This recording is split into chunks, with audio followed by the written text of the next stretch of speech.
Hey guys, welcome to another feeder talk. What I wanted to do is to go over some of the feeds that I use and the feeding strategy, maybe a discussion about that, some of the tools I use, because I know I occasionally get the questions on, what do you have in what feeder, this and that. And since I'm trying to cater a bunch of different birds, it's I have to incorporate more of a strategy, and what works for me, the solutions that I have here might not necessarily work for you. It depends on where you're located, what kind of birds you have, and what season it is, and what kind of birds you're trying to attract. So, but this should give you hopefully an idea of some of the feeds I use and some of the tools I use to attract and maintain birds. I will also admit that,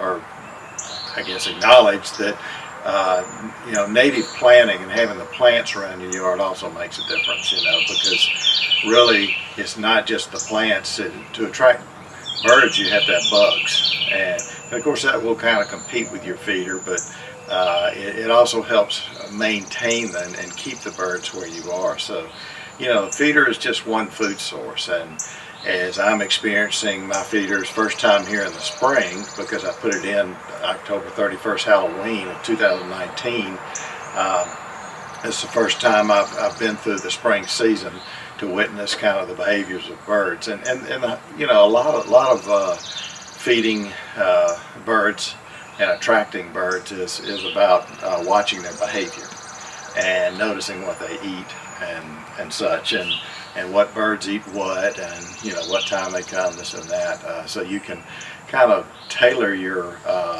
feeder to whatever birds you're trying to attract. And if you keep track of birds that are coming in your area and that, you might want to attract them, like a Baltimore Oriole or something like that, you might want to put some jelly if you understand that they're coming through. If they're hummingbirds, and we're waiting on the hummingbirds to come right now, we have the feeders out a little early, I think, but if you kind of keep an awareness of what birds are migrating when, and that'll certainly increase probably your probability of being successful in feeding whatever birds you're trying to attract.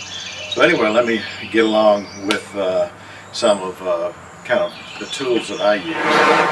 Now, I love these buckets, these flexible buckets, and I've got them out there on Amazon, got links to them out there, but I use them for everything. When I go to feed, I'll put, I will, let's see, put just some feed down in here, might be about 4 or 5 scoops of this is a general mix that I use for my ground feeders, and I'll try to incorporate some close-up cams with my other camera, but it's kind of a mix of cracked corn, black oil sunflower seed, white millet, milo, wheat, and I might put 4 or 5 scoops of that in here.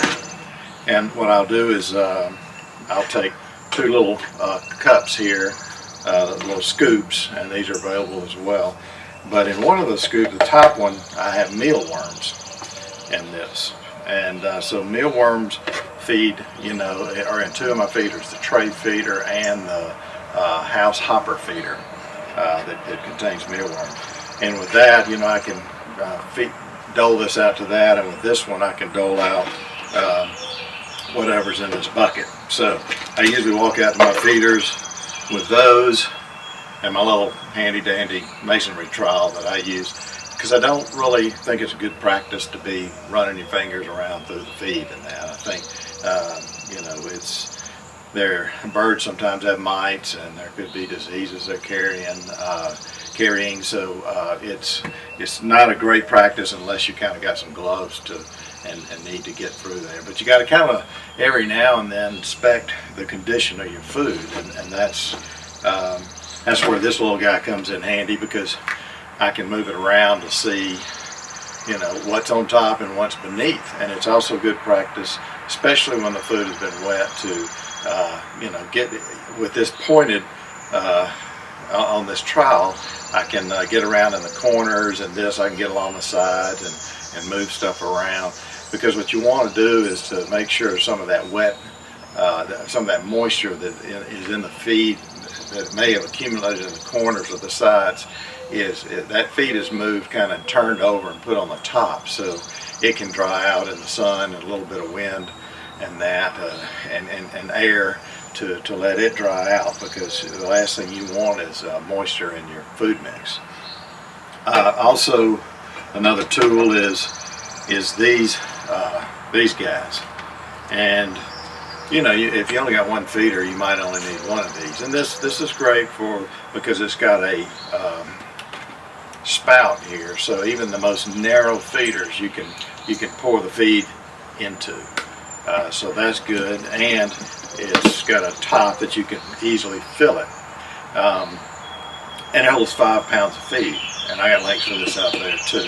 But what I use these for is really for mixing seed, because I don't really need to distribute that much seed at one time. So mixing up 5 pounds of seed in the mix that I have, and in this particular one is what I use in a tray, and it's got black oil sunflower seed, it's got peanut suet, occasionally put bluebird suet or sunflower suet nuggets in there, and some mealworms. And I am learning, because the doves keep hitting it and the finches keep hitting that tray, because they like the black oil sunflower seeds. I'm reducing the amount of the black oil sunflower seeds to try to keep those birds out of it, have more of the birds that are interested in the suet and the mealworms, and and the finches and the doves don't really eat that kind of thing. So I can get the Carolina wrens, tufted titmouse, the red-bellied woodpecker, the blue jays. I think I already said Carolina wren, but there's there's American robin who lands on it, eats the mealworms. So mealworms are, attracted to a lot. I'm finding a lot of songbirds, eastern bluebirds, and that feed pretty much exclusively on the mealworms. And they have occasionally gotten up to the bluebird suet balls because it has mealworms in it. But the mockingbirds also feed on the mealworms. But these little totes, they call super tote, I think, 3-in-1 super tote, is a great little thing to have. Even if you have just one feeder, it's a great thing that you can pour some of the feed in that you want, and then it'll serve you for 2 or 3 feedings, probably, depending on the size, or the capacity of your feeder. This is another tote that I have, and I've been using that with this general mix sometimes to pour it in the feeders below, but generally I use, like I said, that blue bucket and that to fill those feeders. I've got some of that in here as well. It's that same mix as the feeders below, and that's the doves, the cowbirds, the house finches and such that like that, and even the American goldfinch. And but I've got 2 or 3 feeders that have narrow openings at the top. Once again, this super tote comes in handy for filling that as well. So, having a couple of these, for my needs works well. You may only need one, or you don't have to have it, or need it, but it's kind of a luxury to have it. But you can see also here, it's a different size bucket. A lot of my food is stored in 5-gallon buckets, and this is just a larger version of the blue one over here. And I use this blue bucket also I fill it full of water and tote it out there, because you can curve it in like this, and it's a pour spout as well, so you can tote water in as well. Just make sure that it dries out before you put seed back in it to try to distribute seed. And what I usually do is I turn it over outside by the faucet, and it dries out, and so when I need it next, I'll walk in and use my scoops here to put the feed in as much as I think I need at the feeders. And that brings up another point as far as what you need in your feeders. You need to keep track of the weather, because it is convenient, I'll say, to go out and just dump a ton of feed in your feeder. And in your mind you're thinking, well, I won't, I only have to fill it once a week or whatever. But what happens is, if rain comes, you've got all that feed, that moisture drops down to the bottom, and you got moisture just laying in that bottom layer there. And your feed can go bad. Your seeds can start to germinate. You can get bacteria and viruses and all that mold that grows in the feed. So it's best not to overfill your feeders. It's and to also keep track of the weather, what's coming on. I know, like tonight, it's supposed to be between 60 and 90%, according to 2 different apps, rain this afternoon. So consequently, I didn't put a whole lot of feed in my feeders, at least not feed that were in the unprotected areas. Anyway, well, I've got so many different feeds here, and I think, let's see, this is the feed, general feed, sorry. Got a bucket here of filled nearly to the top of cracked corn, and I'll mix that in sometimes with that general mix for the bottom feeders. Doves, excuse me, doves like cracked corn, as do the deer, if you're trying to attract deer, which most people don't, because deer will eat all your flowers and that. But you know, hey, if they're eating something else in your yard like the feed, then they're not eating your flowers generally. So that's one bucket there.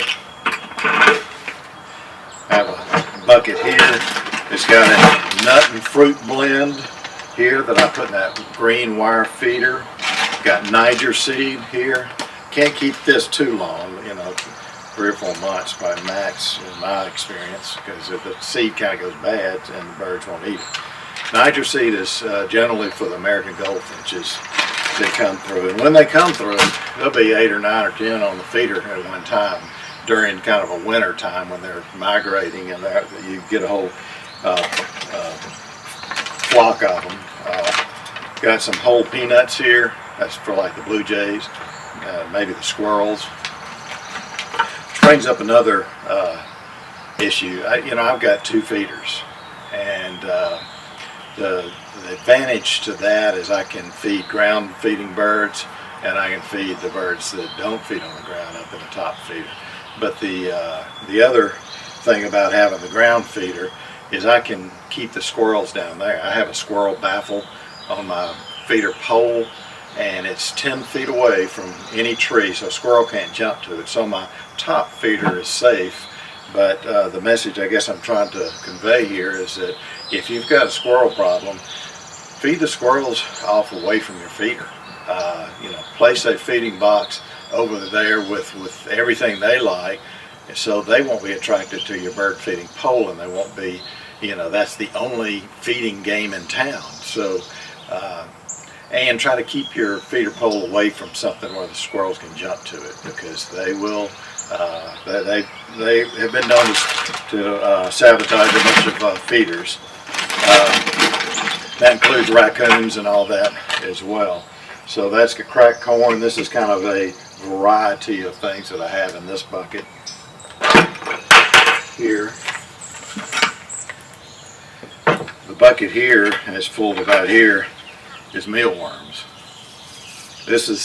Mealworms are expensive, so I buy it kind of in bulk, 11-pound bags, but for the majority of people, 2-pound bag or a 5-pound bag, depending on how much you use, is probably adequate. The expense lowers per pound, or as you buy in bulk. But if you don't have the room to store all this, no need to buy bulk, because you don't want it to really go bad. But these are dried, so it's not like they're going to go bad anytime soon.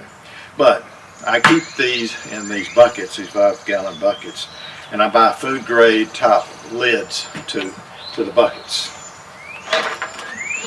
So, I can put that and seal it down so it stays sealed, and if you keep it in your garage or something like that, the last thing you want is bugs to get into your feed. So anyway, having good food type lids that secure shut keep your feed more dry, and they keep the bugs out.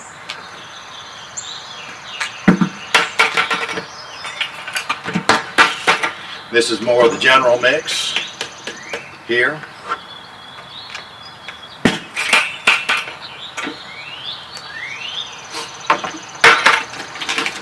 I've got suets here for the sides of the feeding house there. I've got a peanut. I've got this is a no melt peanut delight here, and a no melt mealworm suet dough. And sunflower nuggets, suet nuggets, and this is for the tray. More sunflower nuggets for the tray. And some sunflower hearts. Now I haven't been using that much lately. I can mix it in my wire mix feeder, and that's probably what the doves are eating when they jump on the morning dove. It eats when he jumps on my tray and feeds from the feed catcher of my wire feeder there. Got some peanut suet nuggets. Another peanut suet. Here's some peanut chips roasted. More peanut suet nuggets. And 2 more suets for the side. As you can see,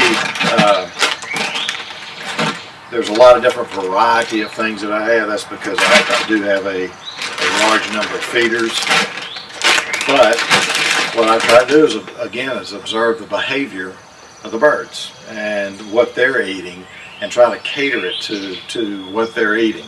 And since mine's kind of a bird feeding station, you know, I want the pretty birds up front and the more numerous birds. I mean, I like all birds, and that's why I feed the other birds that I don't like as well, but toward the back. So I place my platform up front, and the neighbor let the dog out, so I get to listen. I get to listen to the dog barking the whole time. Anyway, this is you know, a lot of different variety, but you kind of target it toward the birds you want and where you want them. And like I said, with the squirrels and your less desirable birds that you might become a bother, you know, you put that feeder out somewhere away. And if you even have opportunity, put it around the corner a little bit from your house to where they can't really see the other feeder. Somebody asked, they said, we got a mockingbird that is swooping it and scaring off the birds on 2 of my feeders, you know. And I said, well, you know, number one, if it's near the bush that they nest in, they're going to protect that. Secondly, if you put the feeders further apart, it's harder for him to guard both feeders at the same time. And if he's still doing that, then move it a little bit around the corner or behind a tree or something where he can't see birds on the other feeder. So, you know, just kind of think logically on what works. People sometimes have starling and grackle problems. They come in and they just, those things are very, very aggressive feeders, and they usually come in flocks. So in that case, you might have to use wire cage type feeders where the little birds can get to it, but the big ones can't. But the disadvantage of that, again, is you miss out on some of the larger sized birds not really feeding much at your feeder. You know, again, you can locate in another location a set of feeders that is more the type feed that the grackles tend to congregate towards. May or may not work, but the combination of caged feeders and other feeders located away that maybe they'll go to the away feeder while your smaller birds that you want to see by your bay window or something is more of the birds you want to see. So that's kind of a variety of feed there.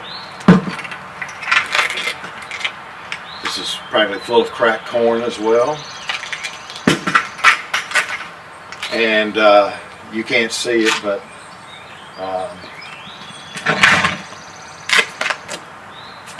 I have 2 of these guys.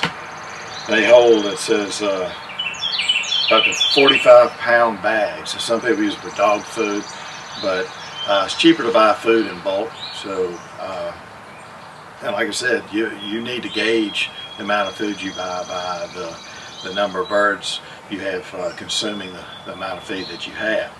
You don't want to overbuy.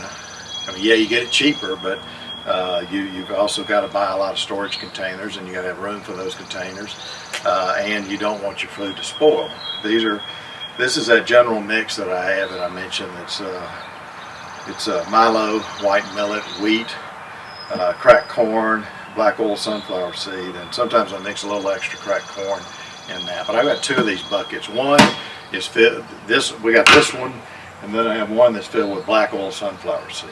So anyway, that's pretty much, I guess, what I got, and I store it in my garage here next to my car. So and every night, you know, or morning, every morning I check the feeder down below, because sometimes the deer have been wiping it out. But again, check your weather. If you've got rain coming, put less feed in your feeders.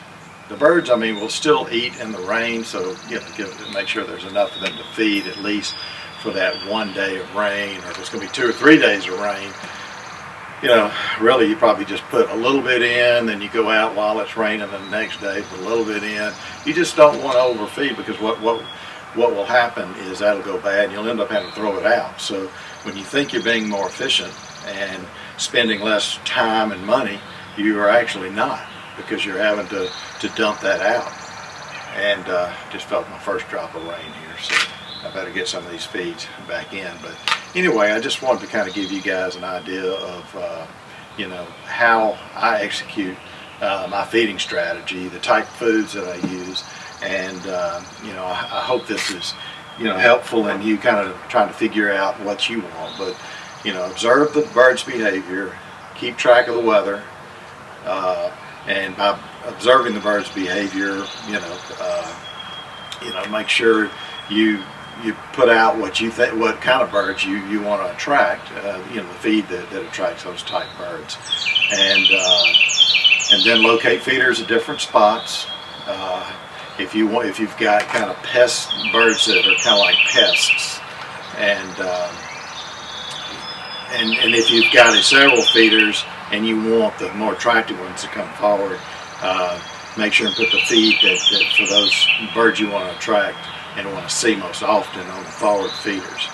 And pick you up one of these guys and a scoop or something like that, because these are some great tools. And like I said, I highly recommend just having, you don't have to have one of these, but just some kind of tool that when you go out there and move the feed around, you're not getting, you know, you're not catching anything, or you're not really messing with the food more than you should with your hands. And always wash your hands when you get through. Same with this COVID-19 crisis and that. Keep your hands washed and don't touch your face. Same goes with dealing with the bird feed here. Anyway, thanks for stopping in, and thanks for taking the time. Thanks for tuning into the channel. Thanks for asking questions in the chat. Please join in the chat. You know, this is no questions too dumb. I mean, if you're asking the question, somebody else is thinking the same thing and wants to know the answers, too embarrassed to ask. So make sure and ask questions. We got great moderators who tend to the channel that have a great deal of knowledge, and just they like to hear from you. And we like to build a community here and hopefully keep this channel educational, you know, by putting more descriptions of the birds and answering your questions and that. So if you like the channel, subscribe, and if you want to get notifications of future videos, hit the notification bell. And if you really like the channel, you feel free to donate through. There's a link down there in PayPal that you can click on, and you know, no amount's too small and no amount's too large either. So as you can see, it costs some money to host this feeder in food, not only in food, but you know, in time, going out and maintaining the feeders, and that's another thing about cleanliness of feeder. You want to make sure your feeders stay clean, and that's you kind of do an interim clean every you know, more often than you do the deep clean. But make sure and keep your feeders in tip-top condition too, because birds can catch diseases from that as well. Especially if you see a diseased bird on your feeder, you know, it might be time to, you know, clean your feeder just to make sure. And generally you use 1 part bleach to 9 parts of water is one. There's a vinegar mixture out there too, which you can look that up as well. But you scrub down your feeders, let them dry out, and then you rinse them off, and then you dry them out in the sun, and let them fully dry before you go put it back out for your birds. Anyway, that's it today, and thanks so much for tuning in. Like I said, I appreciate everybody, and I hope you're enjoying the channel. There's a lot of different uses for it.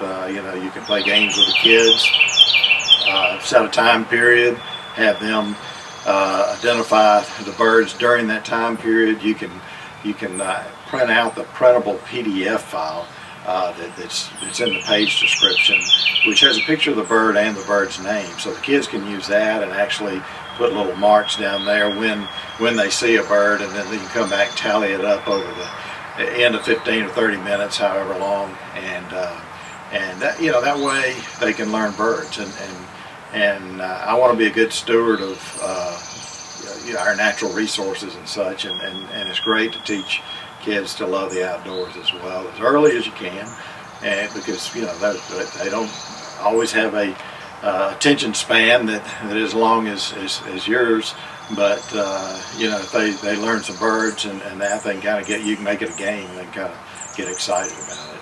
But this channel is for learning, and if there's anything that we can do to improve, let us know. If there's any observations or methods you see that could be improved at the feeders, let us know. If there's any best practices you use at your feeder that might be of help to other people, make sure and, you know, put it in the chat. We like to hear you know, from you guys, because we don't know it all. It's a journey.